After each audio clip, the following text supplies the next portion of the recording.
लोकशाहीचा बुलंद आवाज, रिपब्लिकन वार्ता महाराष्ट्र। फुलंब्री येथे पालफाटा खुलताबाद राष्ट्रीय महामार्गावरील अतिक्रमण संदर्भात राष्ट्रीय महामार्ग विभागाने 7 दिवसात अतिक्रमण व फलक हटवण्याच्या सूचना देत नोटीस बजावल्याने व्यापाऱ्यांमध्ये चिंतेचे वातावरण निर्माण झाले आहे। या पार्श्वभूमीवर शिवसेना उद्धव बाळासाहेब ठाकरे पक्षाचे तालुका प्रमुख व माजी जिल्हा परिषद अध्यक्ष राजेंद्र ठोंबरे यांच्या सेना भवन कार्यालयात व्यापाऱ्यांची बैठक आयोजित करण्यात आली। या बैठकीत व्यापाऱ्यांनी स्वयंस्फूर्तीने टीन शेड तसेच नाल्यांवरील अतिक्रमण काढून घेण्याचे आश्वासन दिले। मात्र रस्त्याचे रुंदीकरण करताना संपूर्ण दुकाने हटवल्यास व्यवसायावर परिणाम होईल याची व्यापाऱ्यांनी चिंता व्यक्त केली। व्यवसायापुरते दुकाने ठेवून कारवाई करावी तसेच शहरातील वाहतूक कोंडी टाळण्यासाठी मंजूर बायपास रस्त्याचे काम तातडीने सुरू करावे अशी मागणी करण्यात आली आहे। राजेंद्र ठोंबरे यांनी यावेळी सर्व व्यापाऱ्यांना उद्देशून सांगितले की या विषयात कोणतीही जात धर्म पक्षभेद न ठेवता आपण व्यापारी म्हणून एकत्र आलो आहोत। व्यवसाय अबाधित ठेवण्यासाठी योग्य तो निर्णय घेतला जाईल। यासाठी व्यापाऱ्यांची शिष्टमंडळ तयार करून जिल्हाधिकारी, विभागीय आयुक्त, राष्ट्रीय महामार्ग प्राधिकरण, पालकमंत्री व मुख्यमंत्री यांच्याकडे निवेदन दिले जाईल अशी माहिती त्यांनी दिली। जर व्यापाऱ्यांवरील अन्याय थांबवला गेला नाही तर पुढील लढा लोकशाही मार्गाने दिला जाईल असा इशाराही त्यांनी दिला। यावेळी व्यापाऱ्यांच्या चेहऱ्यावर दिलासा व आशेचा किरण दिसून आला।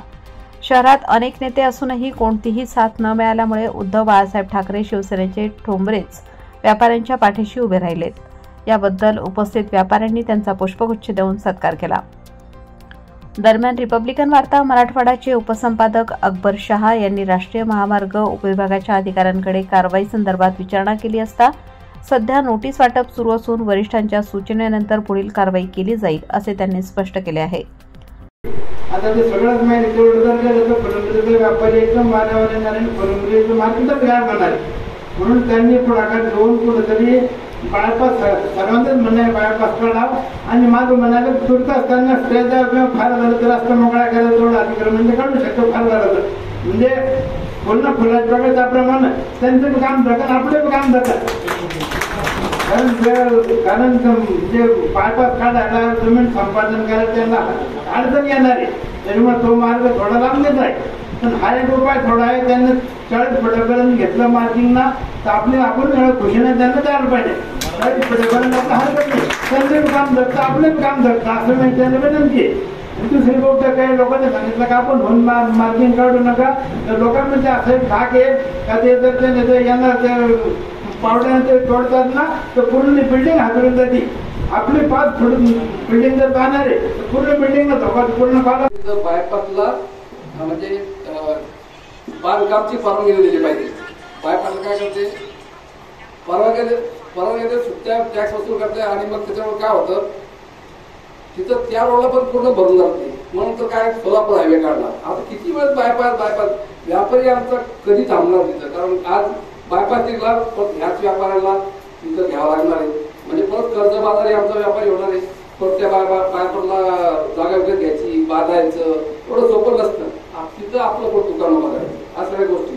आता सिल्लोडला आपण ते बघितलं, सिल्लोडला बायपास झाला तर सिल्लोडला बायपास झाल्यानंतर आज जो शहरातला जुना रस्ता आहे, जो जुना रस्ता ते पूर्ण वसाड पडलेले काहीच राहिलेले म्हणजे शहरातून सिल्लोड जाताना रस्ता असा पूर्ण मोकळा आहे। मी मीटिंग मध्ये तुम्हाला फोन करतो, थांबा जरा, फोन ना करू बरेच त्या ठिकाणी माझे मित्र आहेत, बरेच पुढे झाले मंडळीचे मार्गदर्शक आहे आपल्याला। फुलंब्री शहरातून जो रोड जात आहे त्याच्यावरती रोड रुंदीकरणामध्ये ज्या व्यापाऱ्यांचं ज्या ठिकाणी दुकान बांधून जाणार आहे यासाठी मी जेव्हा बाहेर गाव होतो त्या दिवशी मला मुंबई शहराचा मला फोन आला।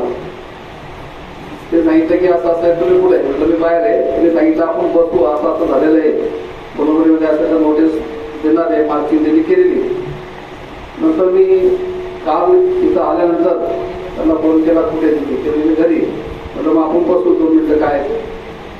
त्यानंतर आम्ही बसलो, तेव्हा मी भगवान गंगावाने मुंबईत तोडले आणि मुंबईच्या आम्ही चौकत होतो। ते सांगितलंय सगळं असं का नाही, अशाच होतं। आता नोटीस दिली कधी 45 फुटावरती, कधी 50 फुटावरती, काही मीटर मध्ये, म्हणजे आपण त्यांचं त्या समितीला आम्ही पूर्ण पाठबळ देऊ. कारण या ठिकाणी आम्ही जेव्हा काल बसलो, व्यापारी सगळे हातभर झाले. कोणी त्यांचा पाठीमागं जायला तयार नाही, कोणी कोणाला सपोर्ट करायला तयार नाही, कोणी कोणाला विचारायला तयार नाही. आणि मग मी एक मनात आणलं की ज्यांच्यामुळं आपण मोठं झालेलं आहे, या सगळ्या लोकांनी आपल्याला मोठं केलेलं आहे. लहानचं मोठं होताना सगळ्यांनी पाहिलेलं आहे. आणि आपल्या तुमच्या सगळ्यांमुळे आम्ही या ठिकाणी आज मार्गदर्शनासाठी या ठिकाणी उभा आहे. आज आपण नेतृत्व आम्ही या ठिकाणी काम सुरू करत आहे.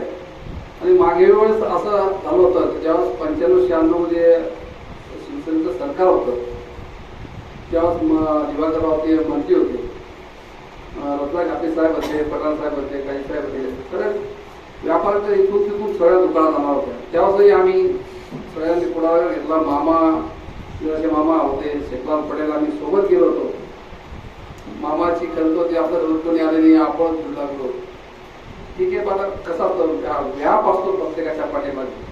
आणि त्यांना माहिती हे काम करणार तर मग आपली काही गरज नाही, आपण तिथे गेलो. मामाचं एक दुःख होतं, सगळ्यांनी यायलाच पाहिजे.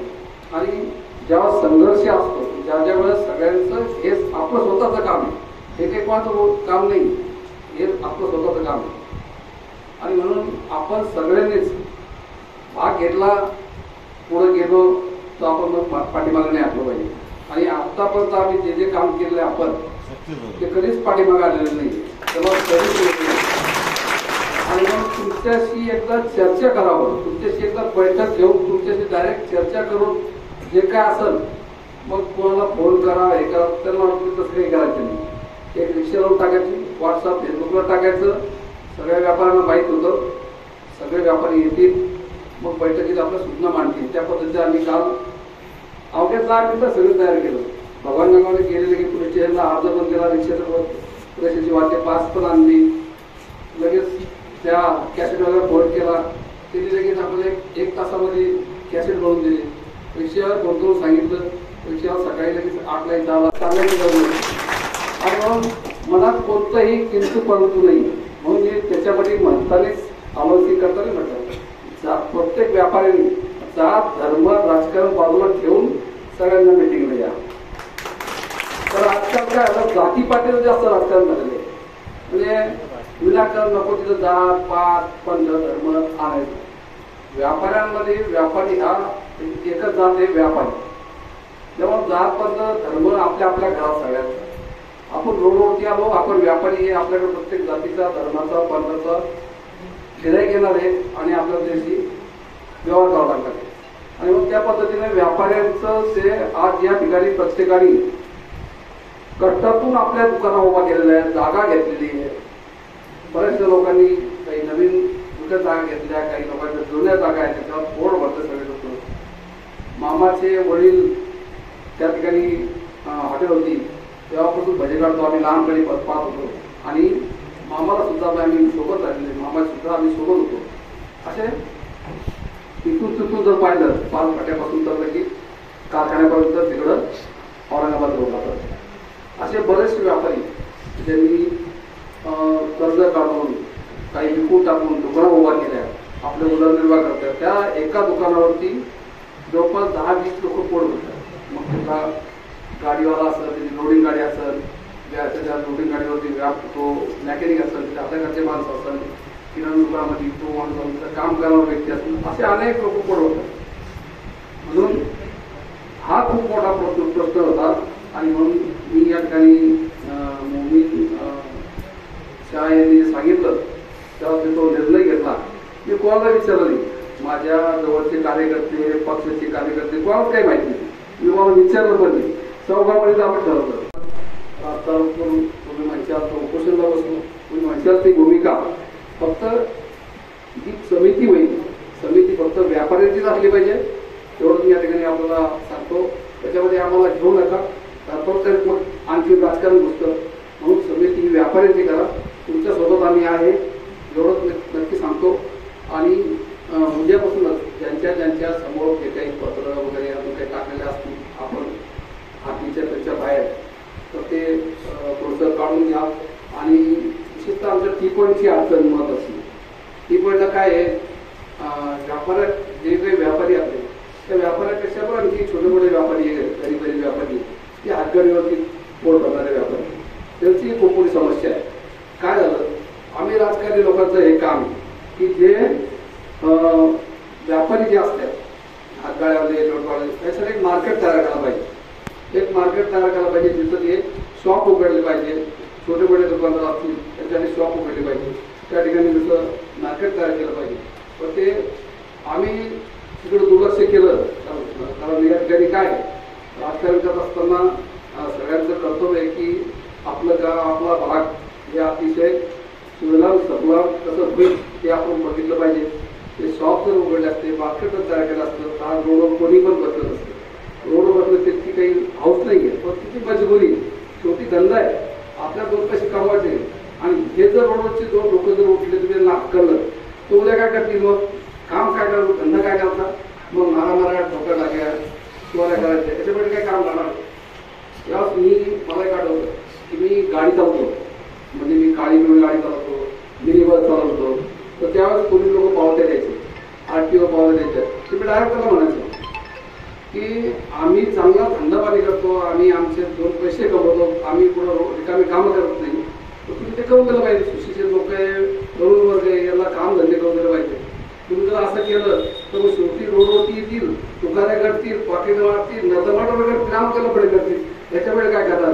म्हणून ज्याला जे काही जमल, जो काही धंदा करतो त्याला पाठबळ दिलं पाहिजे, त्याला उभं केलं पाहिजे.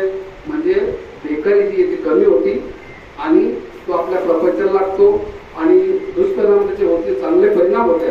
धंद्यातून माणूस उभा राहतो. आणि म्हणून कारण मी स्वतः पाहिलं, मी अनुभव घेतले, मी त्याच्यातून उभा राहिलेले माणूस आहे.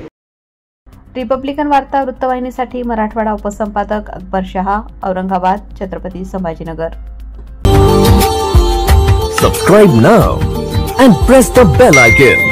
Never miss an update.